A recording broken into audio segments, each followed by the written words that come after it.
All right, geometry people, are you paying attention? Are you ready for this? Ready for the next lesson? Today, let me get this focused in. I've done moved back and messed up the camera now. Today, we are actually going to not do anything necessarily new. We're going to do some review over some of the stuff we've already done. So our lesson today will be similar to that. I will show you the lesson here on the video, what the problems look like. And we're going to do some review questions because some of you are still struggling with this, and I don't want to keep moving forward if we're not understanding where we're at right now. So, without further ado, let's switch over to our camera and let's see what problems we have today. All right, so we have, I'm just calling this review today for our lesson. So, we're going to talk about lines today. Write an equation for a line that passes through the origin and is perpendicular to y equals negative 3x minus 2. Perpendicular. All right, remember perpendicular. If our slope is, let me just pick two variables, a over b, whatever a and b is. If we want a parallel line, we would do the same slope, right? That would be exactly parallel. But if we want perpendicular, it should be the opposite reciprocal. Opposite. Opposite means opposite sign. So a parallel slope would be a negative. Since this is a positive slope, our other one's going to be negative. Reciprocal, we flip it upside down. B over A. These are opposite reciprocal slopes, and they would be perpendicular. Now, the other thing is, if we're writing an equation, make sure it's an equation. It means it should have an equal sign. Equation is equal. There should be an equal somewhere in there. All right, you should have an x and a y. If we're writing an equation on a line, you need to have an x, you need to have a y. So, this was negative 3. We need the opposite reciprocal. We want a perpendicular line. So, negative 3, the opposite reciprocal would be a positive slope. What is the reciprocal of 3? Remember, all whole numbers are actually the same as 3 over 1, or 2 over 1, or 7 over 1, or 111 over 1.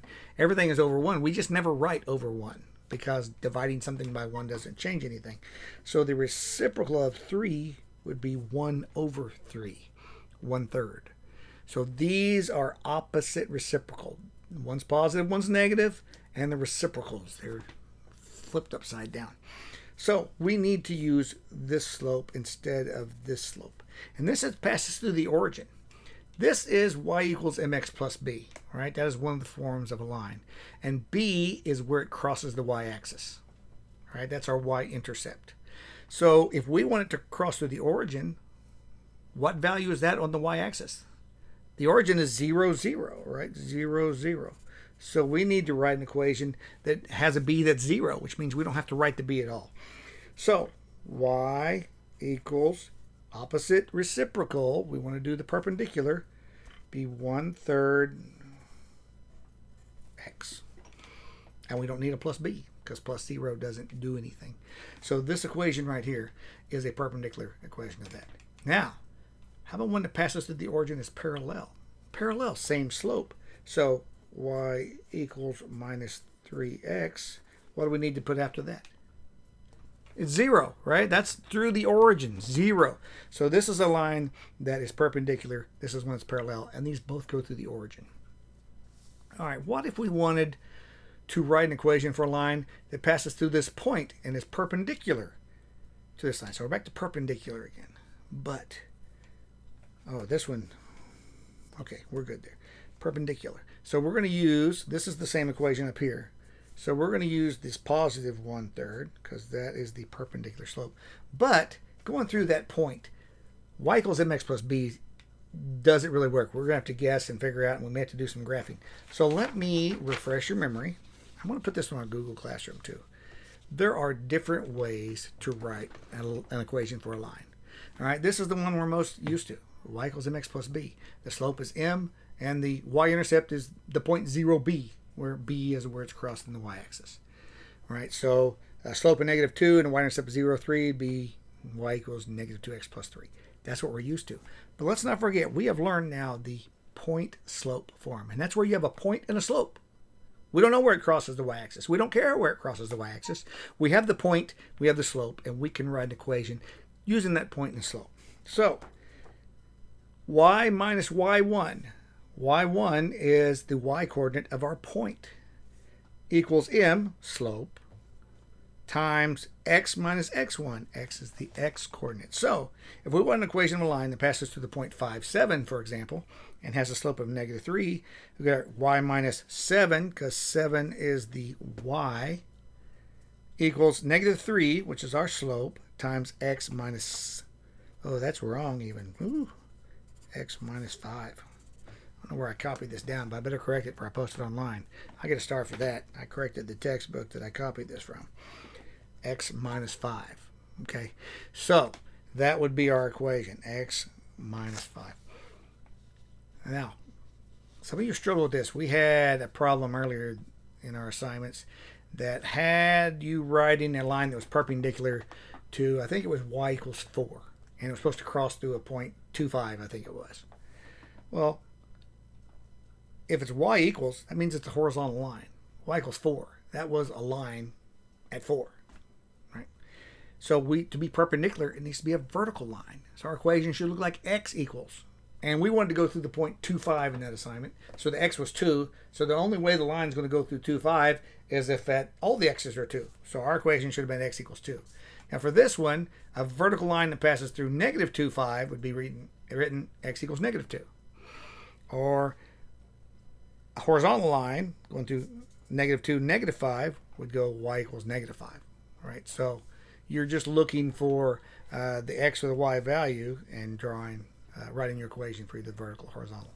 Then there's the standard form, which we don't use very often, but we've seen this in some of our problems, and we go, oh, that's just all weird. 2x minus 5y equals 8. It's perfectly valid as an equation of a line. We don't know what to do with it. We don't know how to graph it. We don't understand any of that. But we can rearrange it and tell exactly what line we would be looking at.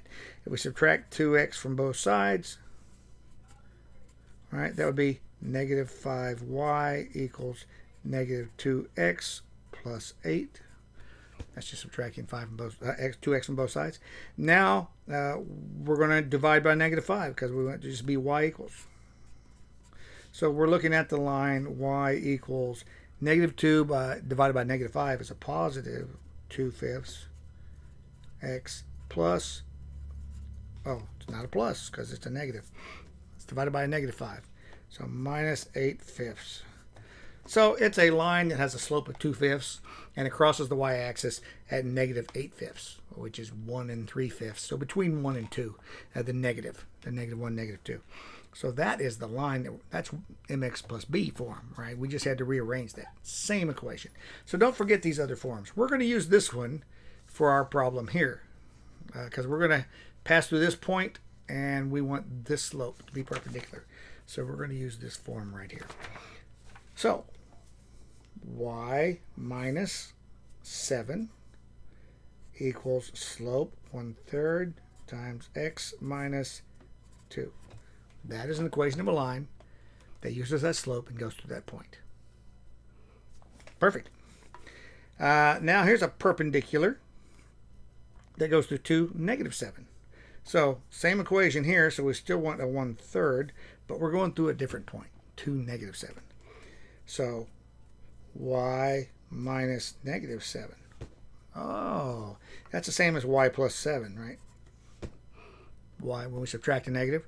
So this equation, y plus 7 equals 1/3, again our slope, x minus 2. There you go, y plus 7. So it's very similar to this one, but it's going through a different point, 2, 7 and 2, -7. So in the y, it changes from y minus 7 to y plus 7. All right, very good, very good. Let's look at our next one.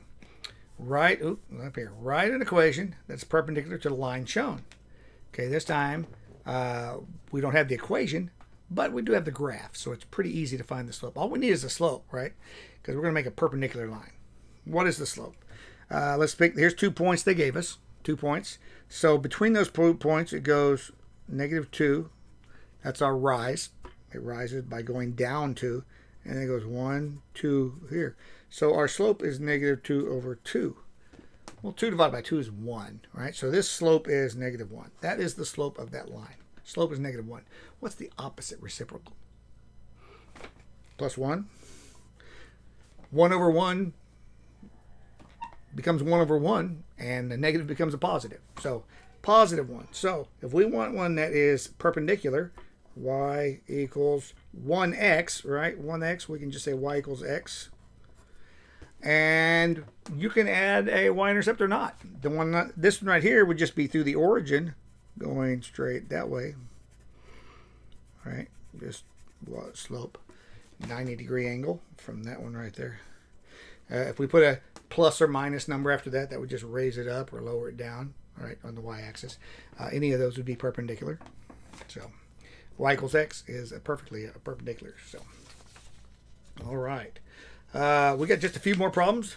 Man, if you're having trouble tuning in, take a break right here. Pause the video, get up, stretch, go get you a drink, go get you a snack, do some jumping jacks, do something. Go chase your little brother around, make him behave, whatever you need to do. Take a break if you need to, then come back and restart it. But we just got a few more problems. All right, choose all the following points that lie on the circle. Y squared plus x plus 6 squared equals 144. How do I know which ones? I haven't graphed it. We don't want to graph this. I want you to know how to do this without graphing. Very simple. This is points, which means they are x, y's. Those are x's and y's. All those and we've got x's and y's in our equation. So let's just take that equation and use these x's and y's.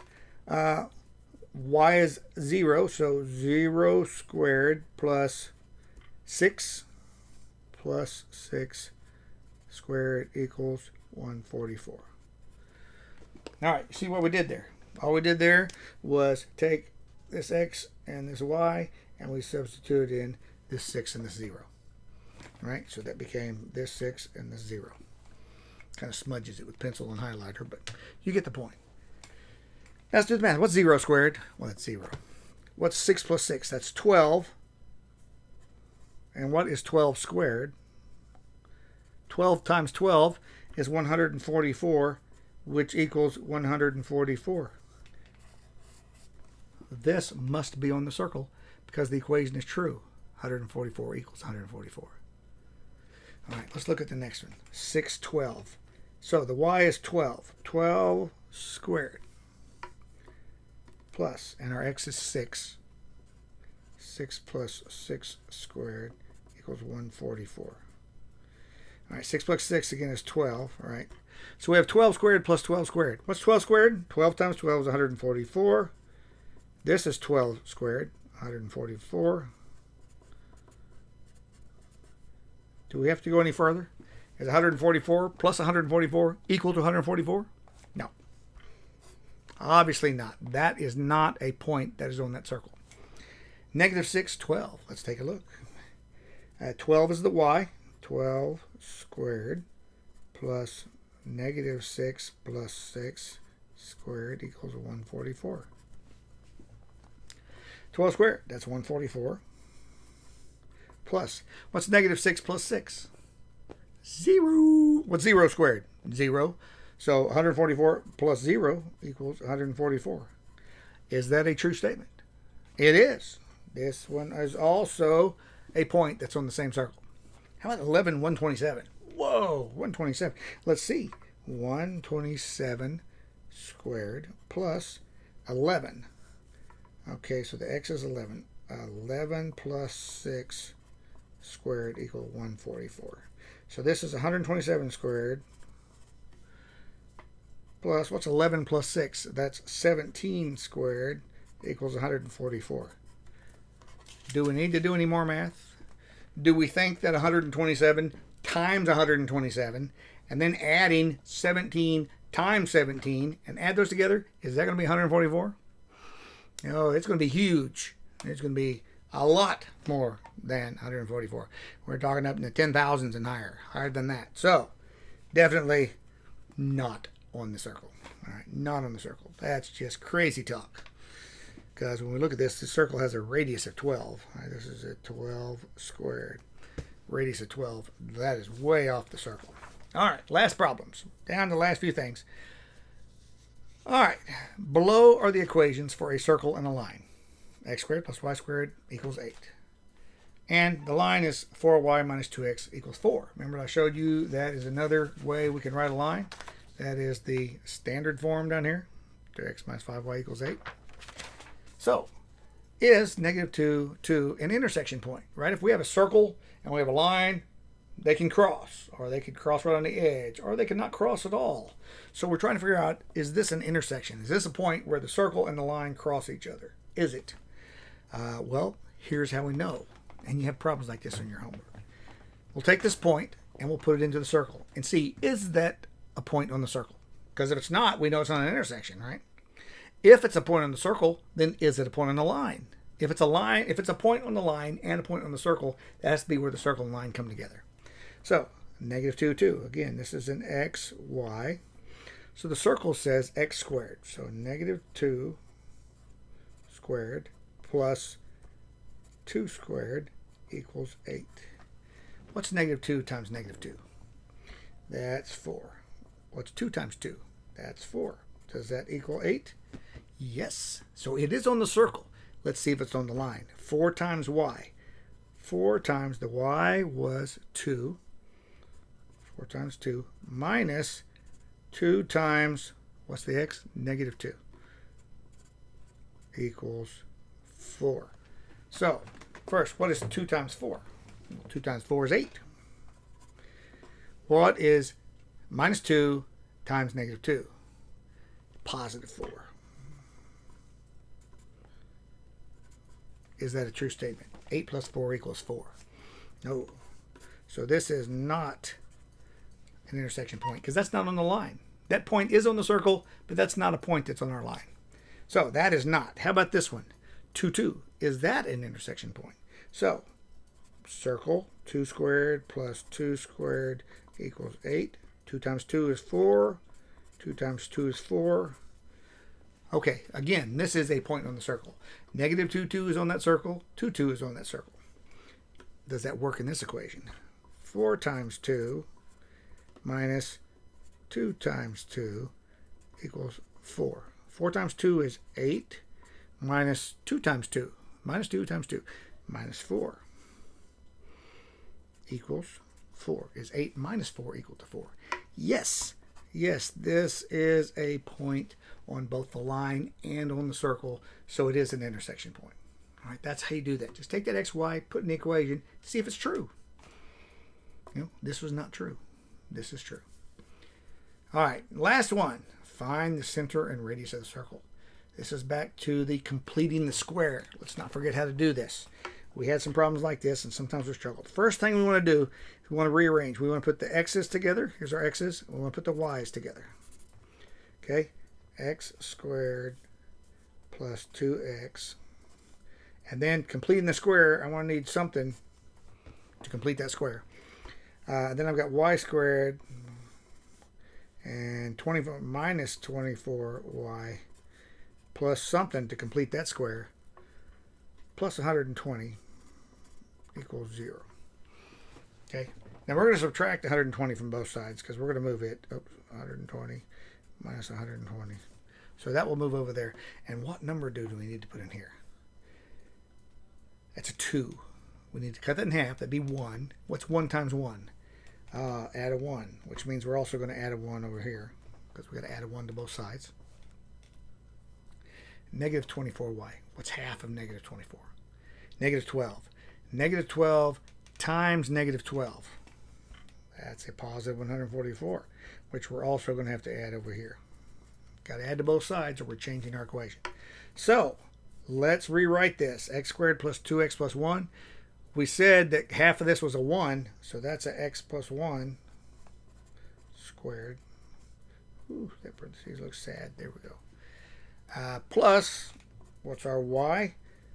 Minus 12 was what we cut in half. So that's y minus 12 squared equals. See, we subtracted 120, so there's nothing else on this side of the equal sign. Over here we got negative 120 that we subtracted from both sides. And then we added these to both sides. So we have minus 120, and this is 1 plus 144 plus 145. So 145 and a negative 120, that's going to be a positive 25. Positive 25. You can take 144 minus 120, or you can take minus 120 plus 145. I'm sorry, 145 minus 120, 120, negative 120 plus 145, 25. So this is the equation of a circle. Remember, this is r squared. This is the radius squared. So the center of our circle, if you remember, this is x minus h, right, squared plus y minus k squared equals r squared. That's the equation of the circle. hk is our center. So center, the h is x minus the h. It's plus 1. If it's supposed to be x minus the h and it's plus 1, the center must be negative 1, because minus the negative 1 would be plus 1. And then this is minus 12. Y minus the k, y minus 12. That's the center, and the radius is 25? 5, right? It's 5 squared. All right, so you'll have the assignment. I have it right here. Let me show it to you. Let me tell you, on this assignment, oh, a little out of focus, right? On this assignment, I will have a blank at the end. And since you're watching this video, there won't be a question on that blank. It's going to be a bonus point where you can go back, you can make up for anything you missed with this bonus right here. Won't be a question, just a blank, just for no reason. And if you put Mr. Brock in that blank, I'll give you a bonus point that we can apply back to anything you missed. All right, so watching the video helps you, because now you know an answer if something has no question. So there you go, bonus point for you. All right, let's go back and look at this right here. There we go. All right, here is what your assignment will be. First, you'll have look at for each pair of figures, how many points could they possibly intersect. I'm going to put a multiple choice for this. 2 distinct lines. So these are lines, right? If you had 2 distinct lines, which means it's not the same line. It's not a line on top of itself, because we know that has an infinite number of points, because 2 points on top of each other. Not any kind of line like that. 2 distinct lines. How many points could they possibly intersect at? Same with a line and circle, line and a parabola. So you have pictures of those up there. You'll have this problem. Okay, here are the graphs of the circle centered at 0, 0. You see, centered 0, 0, radius of 8. All right, and the line given by this. Now I'm going to have the equation for that circle also on the problem. So this doesn't have the equation. It will be there for your problem. And it looks like they intersect at 4, 7. Okay, but how can we determine for sure? That's where I want you to use that substitution. Take this point 4, 7, put it into that equation, and put it in the equation for the circle, which I will have on the assignment, and see if those are both true, just like we did on the practice on my video. That will tell you, is that actually the intersection point between those two problems? Okay. Then you've got this one, and all I'm asking you for, I'm showing you a line, and I want to know what slope would we use to write a perpendicular equation, and what slope for a parallel. All right, so all you have to enter is the slope. If it's 2, put 2. If it's 1/2, put 1. If it's -4, put negative. Whatever it is, -3/2. Whatever. Just tell me the slopes on those two questions. All right, then you have this one. If you were to take this line and rotate it 90 degrees clockwise, so this is not the line I'm asking you for. I'm talking about after you rotate it, what would be the slope? Okay, so you'll have to find out that slope. We're rotating it 90 degrees, so it should be a 90-degree angle. That tells you a lot right there.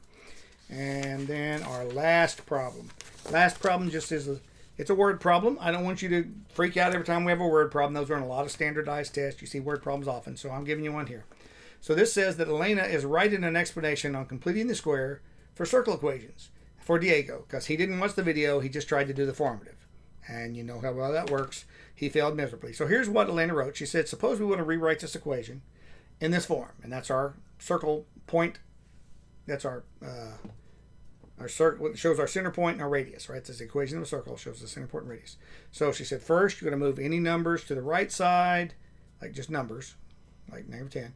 And then you'll group terms with the variables together. Put your x's together, put your y's together. And then figure out what must be added to the x and y to make those perfect square trinomials. 3 terms, right? X squared, x, and a constant. That's a perfect square trinomial when it's the right numbers. She said, then you'll add those numbers to left and right, whatever number you need to add, and then rewrite it like this, and then you'll tell you the center and the radius.